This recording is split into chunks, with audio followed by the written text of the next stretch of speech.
Well, welcome to a breezy La Rochelle and to Yachting Monthly's test of the AML 55.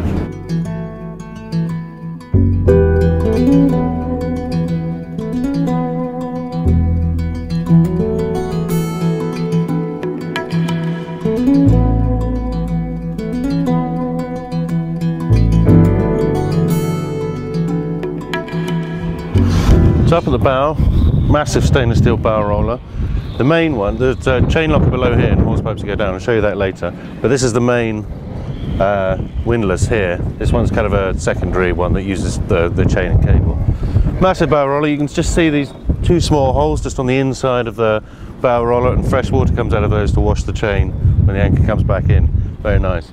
At the moment you can put a Jenica tack just here, but you may see the nav lights here, the Lopper Light nav lights, which would be swept away. They're now on the new models, they're over on the side, so that's clean.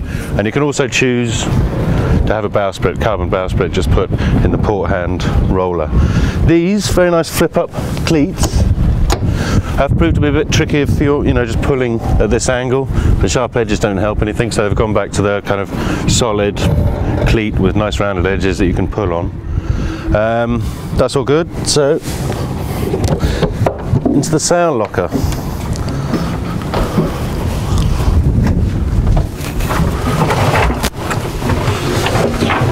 So here you've got the two windlasses and the hawse pipes here, which go into, there's a chain locker in here. This is the bow thruster, which drops down, it's retractable, and there are access panels here, and you can unscrew this entire bit here as well to get at all that. And there's the chain locker. So the main one, there's 100 meters of stainless steel chain in that one, and this would be for cable, so 20 meters of chain and maybe 50 meters of cable in this one. There are the breakers for the two electric furlers, jib and staysail, and there are breakers and gubbins for all the rest of the electric stuff. So here's the staysail, electric furler, and there's the Genoa electric furler. You'll notice here, if the electrics go for whatever reason, you're out of power, just stick a winch handle in there and you can do it yourself. That's the thing that's going to crop up throughout this boat, the fact that electrics help. The whole idea is that there's manual contingency right the way through. This is interesting, don't know anyone else who does this, moulded non-slip. It's nicely done. It's not to everyone's taste to look at, but it's very effective. It's more expensive than teak, apparently, because it's so labour intensive to make. This we like as well. You may notice there aren't many handrails about, but you're surrounded by them. They're right the way around. Good tow rails there, plenty of bracing. And now moving back to the mast. So here's the main mast. These AML gets all these made at a company in Switzerland. It's their own profiles, and it's got like a section for the furler, the actual sail to furl in, and there's another run forward for all the cables, so the two are separate. It's very clever. This is also not something I've seen before. These are the halyards. To save you having tons of rope swinging around here, there are these halyards, and if you want to tighten them up, and there's your winch, you just hook something through there, 2 to 1, wind it up, and then lock it off again. Another very clever thing. Here's the furlough, so that's an electric motor. Again, the idea being that make life easy, but also with maintenance in mind, you can loosen these two bolts, the engine drops out, which disengages from the furler itself. So if you run out of electricity again, just drop the motor and you can wind it by hand. There's backup for everything. So on the side decks here, got the one track there, and the orange line is a tweaker. You can always cleat it off so you can use the winch for something else. In here is the gas locker, plenty of space, very secure with bolts holding the whole thing in place, and the water filler. And this one is more deck storage. That goes up to about here. And here's the spray hood. It's changing slightly, but the idea is that you've got this gorgeous curve of acrylic or polycarbonate, I'm not sure which it is, but it's 12mm, very solid. Then you've got this roof here with the extender at the back. That slides on if you don't want the shelter for some reason. It's changing a bit in that it's slightly lower at the front and about 5 centimeters higher at the back, so that it gives it a slope which is better for drainage, and aesthetically it just looks a bit nicer. So a bit more deck stowage here. Locker just for lines and so on. It's not very big. There's one on the other side on this boat, but it's being moved on subsequent ones, so there's a step there. It's now a step, so it's a lot easier to get into the cockpit and sort of scrabbling over the edge here. This has also changed slightly in that this window is now gone. They've taken that out and put an opening hatch in here. So that's solid. You've still got the port light there, but there's 2 opening hatches either side there, which just lets in a lot more light and ventilation down below. You've got these rails here, you've got one on the main boom as well, and you can just slide a bimini into that, so you can tie that to the spreaders and cover the whole boat in shade. This is also quite nice. This block here opens up so you can use one of the halyards through this to go into the lazarette where the outboard is. Just wind it up on an electric winch, take it outboard, put it on your boat. Very nice. So let's have a look at the lazarette. Again, massive space. This little step, there are some steps down here. This here is for the outboard. So when I said, you know, the block, you can bring a halyard down, there's your outboard, lift it out and away you go. This is very nice, tie all your fenders on there, so as soon as you open it, they're right there, you don't have to jump in to get them. And under here, it's full access to the steering quadrant. You've got the 2 autopilots there, the heading sensors, and you can also see here, this little bolt, so it's quite stiff with 2 autopilots on it, so you can take this one off, put it on there, and that's your spare, good and ready. There's the hatch, so you'll notice here, there's another one on deck, that's your emergency tiller. It's really big, it comes up to the back of just before the mizzen mast. That's how long it is, tons of leverage. Another nice touch on this one, a very expensive option, is an electric passerelle. It's hydraulic as well, so it doesn't need a halyard, you can just walk right out there. Very expensive, very luxurious.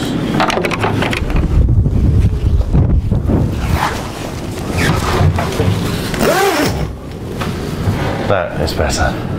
It's freezing out there. It's been blowing sort of 20 to 30 knots for a day now. It's very bright, but it's very cold. And it's wonderful in here. You've got this cockpit tent, which with this sliding cockpit cover just encloses the entire space. We sailed like this today. You've got the winches here if you want to do some trimming. There's a button. The winches run from the wheels anyway. So here's some cockpit stowage. Tons of deck stowage on this boat. This entire section lifts up, and that's the engine room down there. So there's everything. It's engine, generator, it's the water maker, it's all your chargers, it's everything, all down there, and very good access as well. Oh, there's that's your mizzen main sheet as well, or mizzen sheet possibly. There's a cockpit table which slides, so you can let your guests in and then close them off again. 2 leaves, so there's always, you know, put 1 leaf up and there's always, you can get past easily. The helm position. This fabulous leather trimmed helm position with a flip down seat there if you wanted to sit and put your feet somewhere. So here's the bridge, let's call it. Huge wheel here, lovely leather trim on it. Amazing views right the way around. So over here we've got electronic throttle. You've got your bow thruster up and down and then side to side, so you know, actually making it work. You've got 2 autopilots here. This is the one that's in play at the moment, and there's your spare. And those are now, because you can't see them from down here, they've been kind of put on blocks to elevate them so you can see them. So there's your autopilots. There's your chain counter. These are cameras, so there's 3 cameras on this boat, on the mainmast spreader and 2 on the mizzen. So you can control them when they turn up here, so you can see. Very good for checking what kind of ground you're about to anchor in. You just have a look at that camera and you can see right down over the forepeak. There is the up and down on the windlass.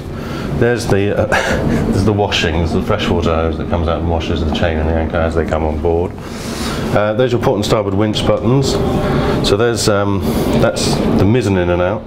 That's the main in and out. That's the mizzen and main out tools. And there's your 2 foresail controls. So we're coming in here, there's a nice drop down washboard there, which just slides up and down, very nice. Top there. Great handle here on the way down, another one there. And then you've got these, you know, there's grab rails pretty much all over. You've only got the table here. Anyway, into the galley. What I said about maintenance, that's all there. You can see all these lines are labelled and the spare fuses tacked up, and that's all access to the helm position. So here, this locker here is now moved forward, so the bar isn't there because they found this space wasn't very useful, so they've just moved the whole thing, the front of it, to there.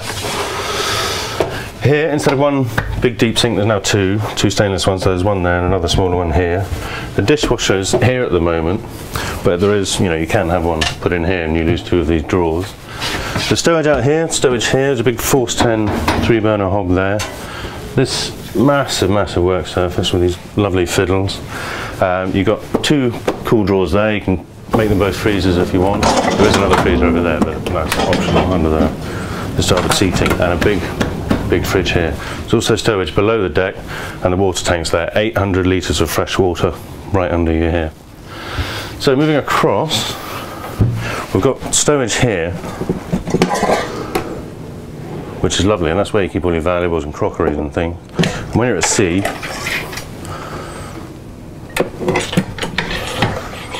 you just drop that in and they're all locked. Very clever. So into this saloon, this fabulous space which is dominated by this gorgeous sweep of American walnut, that is. They've actually changed it, it's now mahogany again because it has more interesting graining, nicer patterns, so won't see that again. There's the U-shape, usually quite difficult to get into. You have to kind of shuffle along like this. Not with this one. It's got sliders that secure with bolts, so you can just walk in there, table slides back, enjoy your meal. This also comes out, it's got champagne and claret sized holes. That can also plug into the cockpit table. The stowage all the way beneath this one, you've got the two compressors for the fridges. They're under here at the moment, but they're now on newer models, they're going to be over there, which gives you loads of space here.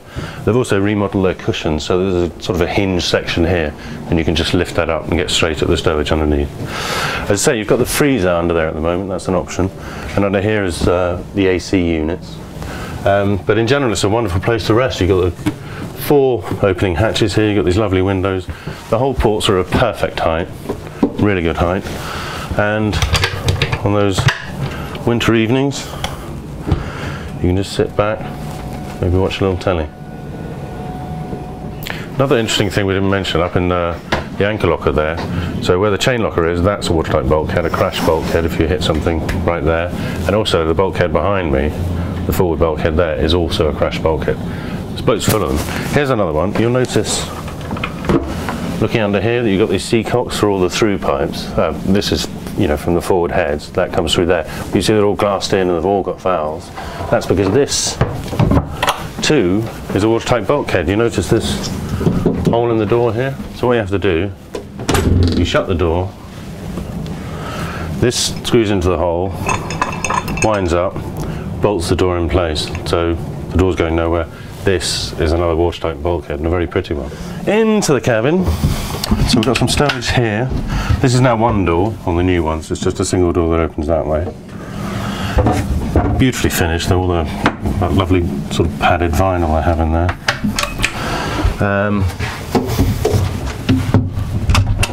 This is now, again, because it's a watertight bulkhead, they've taken this frame out so the door just sits flush on the bulkhead. It's just a bit more secure. Lovely vanity unit here. There's your stereo. There's a bass woofer below the bed and a little tweeter there, which is very nice. There's your AC. Again, every cabin has its own AC. That is an option. There's usually only AC in the saloon. So there's the seat, which kind of folds out, sits in there, and there's your vanity. So probably flip out a mirror there or something. There's one. Under here, there's some stowage. And there's more here, which is currently being used as a cellar. And you notice these little leather fillets. So it doesn't slam shut, and it fits very nicely, it doesn't squeak. Great stuff. There's also a huge amount of stowage under this berth here. So you've got all these push lockers outside. They've changed them from push lockers because they've had the same trouble with them that we did when you bang it and the locker opens. So they've now got the push button ones that you see everywhere. So those are all up the outside. We've also got under here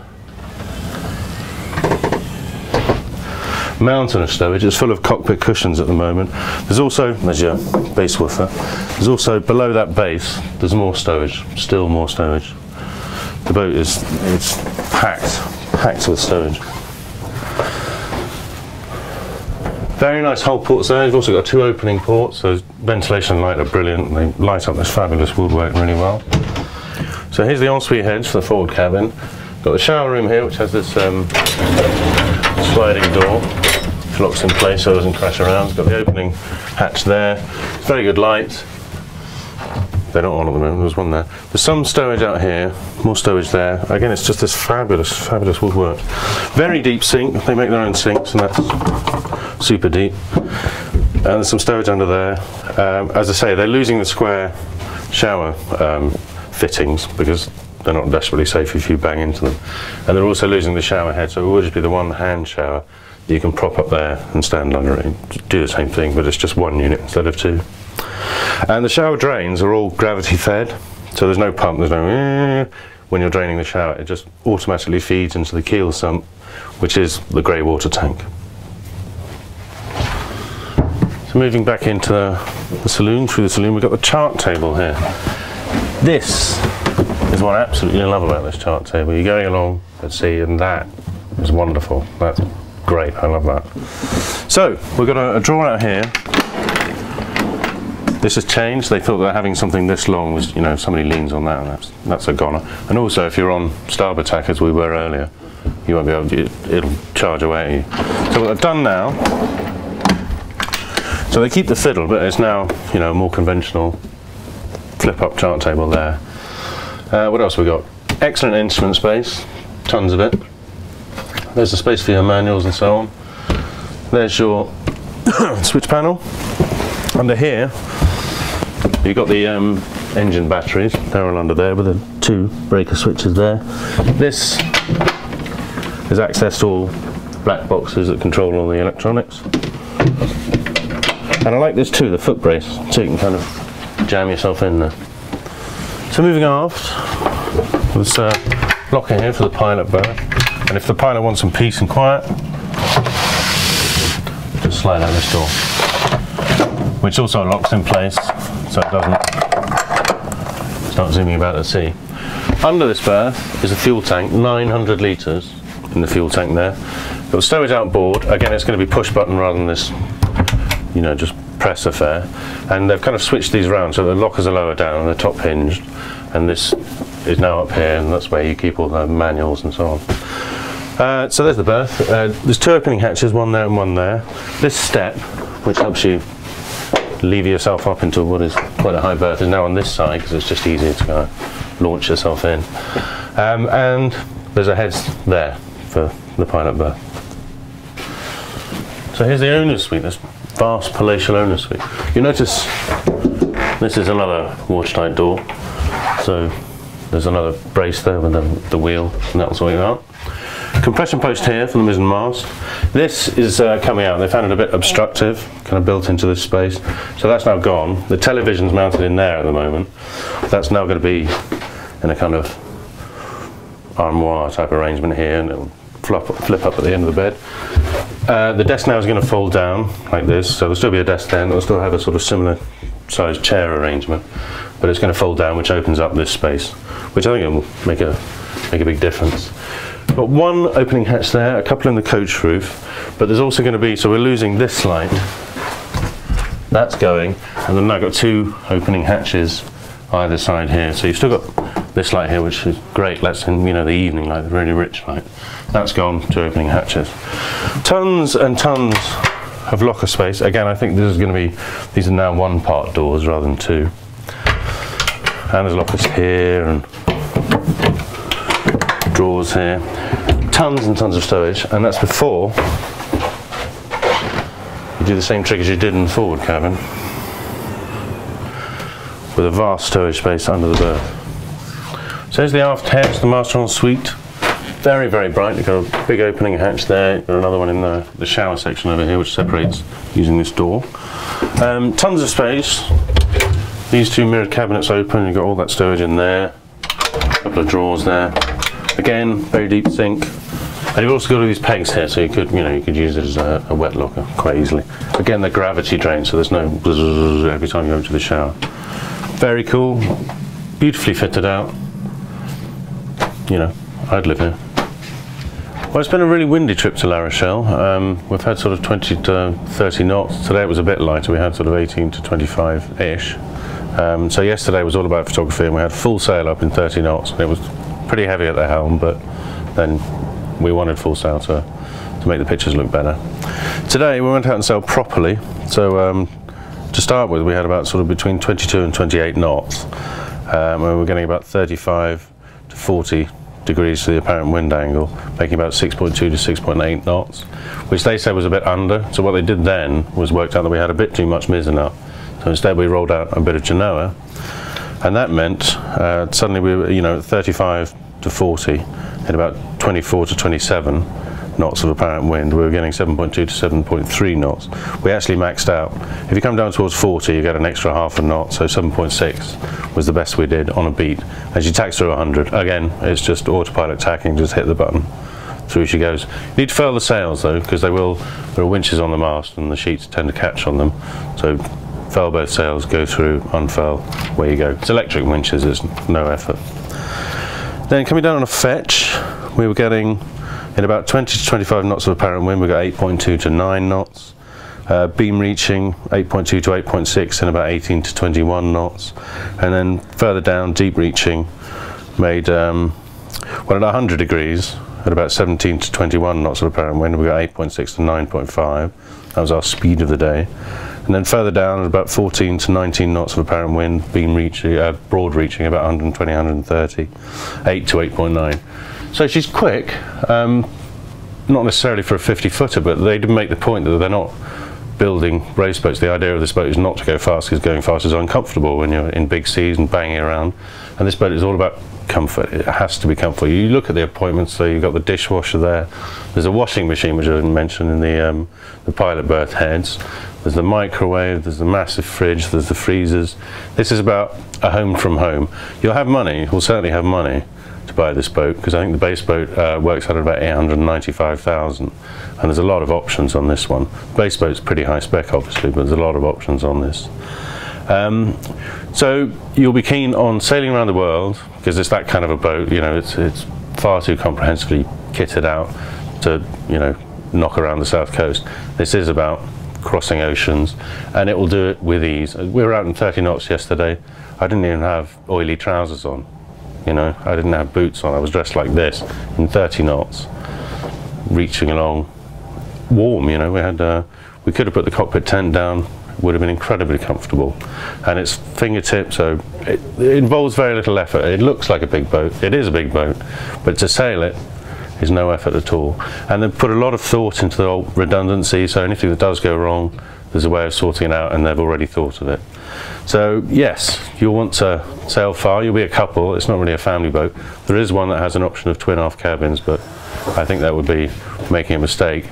So yes, it's for a wealthy couple who want to go around the world and don't want to sacrifice comfort while they're doing it.